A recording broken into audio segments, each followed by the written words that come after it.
En el recorrido del análisis de la semana no podemos dejar de llamar a algún senador nacional que nos cuente un poco cómo viven desde adentro esto, lo que ha sido los fondos buitres y la aprobación, y también cómo se articulan las fuerzas políticas. Y estamos en contacto con el senador formoseño radical Luis Petkov Naidenov. ¿Cómo le va? Buen día, ¿cómo está usted? ¿Qué tal, Daniel? ¿Cómo estás? Buenos días. Bien, bien, gracias por atendernos. Cuénteme, ¿cómo han vivido esta semana? ¿Sorprendidos, digo, por el número que se alcanzó con el Frente para la Victoria?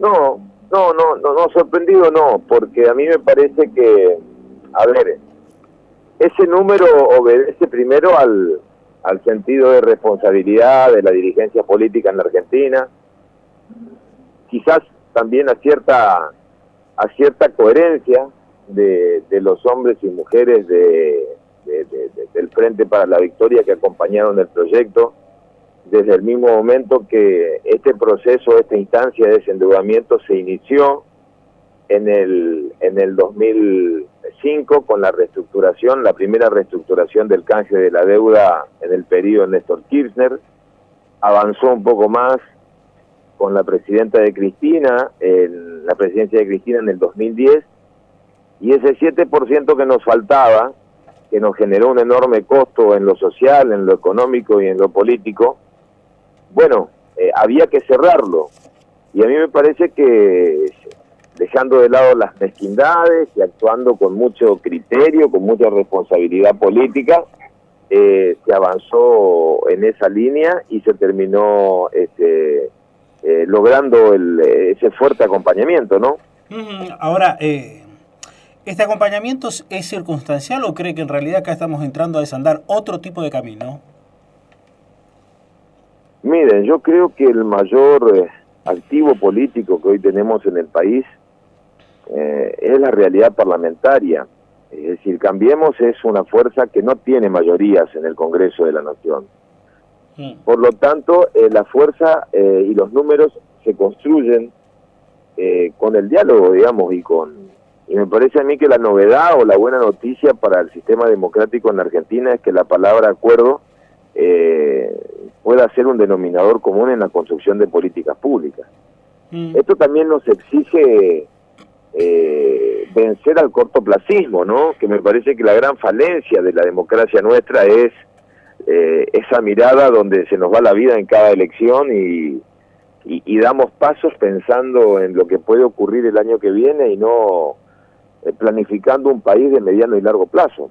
Bueno, ojalá que así como se logró este acuerdo con los Foldau, podamos habilitar discusiones serias con problemas que realmente afectan y cómo salimos de esta encrucijada en materia de inseguridad ciudadana, en materia de narcotráfico, en materia de una política de educación fundamentalmente, donde se avanzó en materia presupuestaria en los últimos tiempos, pero con un enorme retroceso en la calidad educativa, y también, lógicamente, en aspectos económicos, ¿no?, que hoy golpean muy fuerte y que requieren no solamente de sinceramiento, sino también de medidas que puedan contemplar la protección de los sectores más desprotegidos de la sociedad.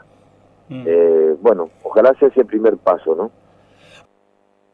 Ahora, cuando hablamos de esto, ¿cuál es el rol de la Unión Cívica Radical en el gobierno?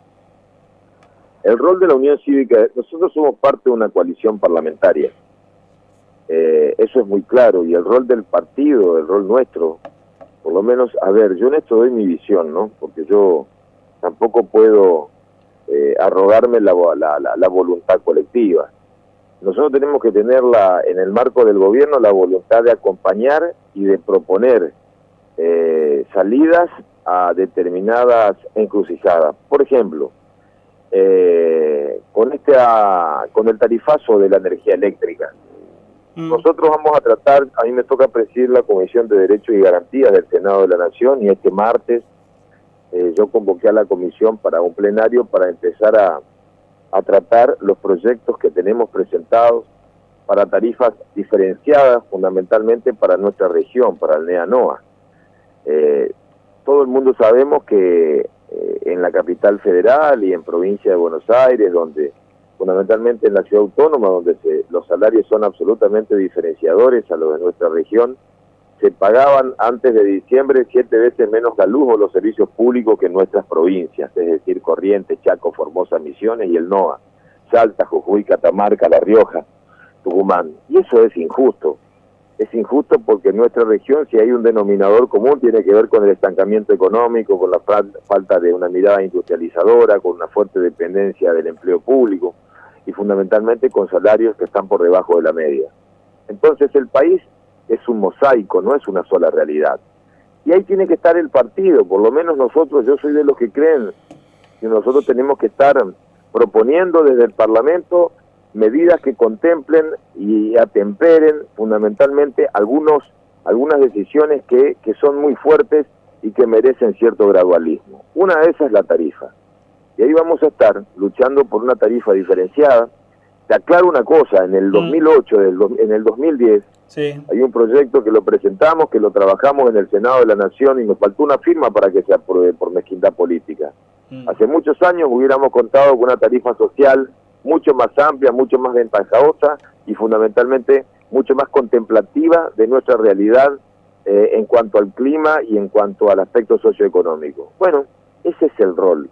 El peor error en gobiernos de coaliciones, de gobiernos parlamentarias o de la característica que fuera, es apostar a la obsecuencia. La obsecuencia te conduce a terrenos sinuosos y siempre la obsecuencia en política termina de la peor manera. Uno tiene que ser consecuente con un proyecto que abrazamos con el aval de la convención, que es Cambiemos, y la consecuencia también requiere mirada crítica y propuesta superadora. Por lo menos ese es el rol que yo interpreto que debemos tener desde el partido. Sí. Usted como formoseño, yo como correntino, lo que nos parece realmente increíble es que tarifas de luz en La Recoleta salgan mucho más baratas que aquí, que en nuestra zona, ¿no? Sí, lo importante es tener presente que lo que nos parece increíble es que el subsidio que tiene que llegar a los sectores que menos tienen, los que están más pulverizados desde lo económico, por la decisión de 12 años del gobierno anterior de no tocar tarifas, se subsidiaba con los impuestos, con la plata de la gente, a la gente de Recoleta, a gente con un poder adquisitivo enorme. Entonces, yo también creo que cuando se discuta la cuestión tarifaria hay que tener una mirada integral. Yo soy, digamos, de los que apuestan a medidas con un contexto de cierto gradualismo. Los sinceramientos son necesarios, pero con medidas graduales. Es decir, a ver, si vos tenés que actualizar tarifas, pero también esas tarifas deben tener la posibilidad de calzar con un aumento mínimo en el contexto de los salarios. De lo contrario, genera un golpe muy negativo para el bolsillo de los propios trabajadores. Entonces digo yo, se pagaban 7 veces menos, sí, pero también eso fue el criterio y la convalidación del kirchnerismo de subsidiar a mansalva, porque el problema está, vamos a dar un ejemplo. Hoy creo yo para muchos argentinos que la reman y que pelean el mango y que están en un maxi kiosco, en una panadería, vendiendo changa, rebuscándose. Hoy hay una muy buena noticia cuando tomamos nota de que un hombre como Ricardo Jaime está privado de su libertad. ¿Y sabés por qué? Porque fíjate vos, yo te voy a dar un ejemplo de subsidios, de lo que significa el desmanejo de subsidios. Sí. ¿Te acuerdas la tragedia de Once que le costó la vida a 52 personas y cuando quedó muy marcado a fuego esta idea de que la corrupción mata? Bueno, el sistema de los subsidios era así. El sistema de los subsidios operaba de la siguiente manera. El subsidio, es decir, la ayuda del Estado para que la tarifa se pague menos, porque no hay dinero como para pagar más, porque sincerar genera un enorme costo social, no llegaba al usuario, sino llegaba al empresario. Entonces, los beneficiarios del subsidio que tenían la concesión de Once, los sicilianos y otros socios más que se beneficiaban con ese subsidio, nunca invertían. Y cada vez que la Auditoría General de la Nación denunciaba que no había inversión, que podía terminar de la peor manera, bueno, nos costó la vida de 52 argentinos. Entonces, digo, estas son las distorsiones que tenemos que terminar. Yo por eso creo que el mecanismo de subsidio se tiene que subsidiar no al consumo, no solamente al consumo, sino al usuario. Porque hoy vos quizás tenés trabajo y estás en condiciones de afrontar el pago, porque más allá de los aumentos hay una tarifa social donde el pensionado, el jubilado, el beneficiario de un plan social, el personal del servicio doméstico, el trabajador del Estado que percibe menos de 12.000 pesos, es beneficiario de la tarifa social. Aclaro, yo vuelvo a decirte, para nosotros en nuestra región es insuficiente, porque un aire acondicionado no es un artículo de lujo, sino que es una necesidad. Claro. Pero digo, el subsidio tiene que llegar a vos como usuario, porque hoy vos podés tener trabajo y mañana podés no tenerlo. Y tu situación económica cambia independientemente de dónde vivas. Y cuando subsidias indiscriminadamente, termina en un gran negocio entre el funcionario y la empresa. Y lo que tenemos que terminar es con la mirada del subsidio como negocio. Así que creo que hay que tener una mirada abarcativa. Ya pasaron, prácticamente vamos a cumplir 4 meses de gestión. Hay decisiones muy buenas que se tomaron en lo macro y hay correcciones que hay que hacer en el día a día en lo económico.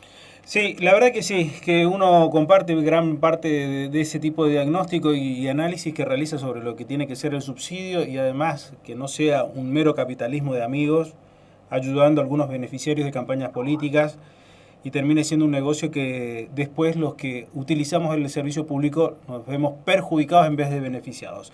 Luis Petco Neidenov, como siempre, gracias, muy amable con nosotros, senador. No, gracias a usted. Senador por la provincia de Formosa.